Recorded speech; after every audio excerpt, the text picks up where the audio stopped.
I wake up at 7 AM every day. The first thing I do is making coffee. Some caffeine to start the day. Then I get my iPad and check what I plan to do today. Then I shower and have breakfast. I usually go for oatmeal.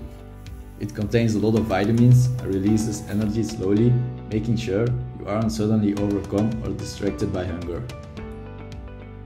I use 1 cup of oats, some chia seeds, 2 cups of milk and some syrup.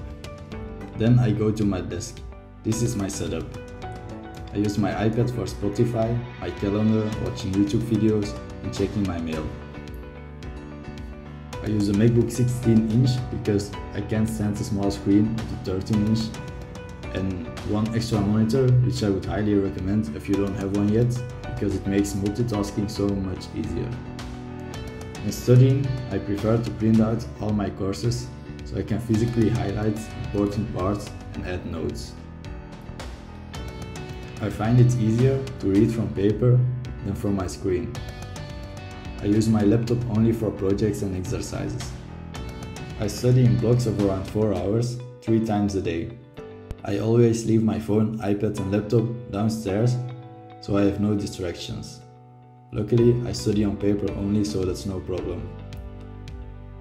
4 hours can be long, so I try to take 5-minute breaks every now and then to get some coffee or something to eat, and then I go sit outside for some fresh air. After the first block of 4 hours, I go to the gym. It's not far away from home, so I don't waste too much time. If you don't have a gym membership, you can always do a quick home workout or go for a run in your neighborhood. If you are sitting for 12 hours a day, it's important to get some physical activity. When I'm back from the gym, I have lunch. I try to eat healthy because your food has a big impact on your mood and energy. I also avoid energy drinks unless I have to finish a project or assignment and I'm running out of time. I drink coffee throughout the day until 3 PM because I don't want the caffeine to affect my sleep. Sleep is really important to be alert the next day and help remember the things you studied the day before. 7 to 8 hours of sleep is what is recommended.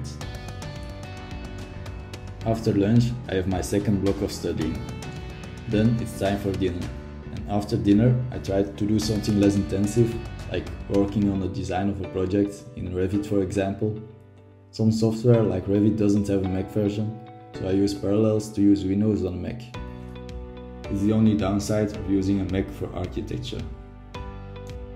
When I'm done for the day, I usually relax by watching some Netflix until it's time to sleep. The last hour before bed, it is best to avoid blue light from screens to fall asleep easier, so I try reading instead, or I use my blue light glasses.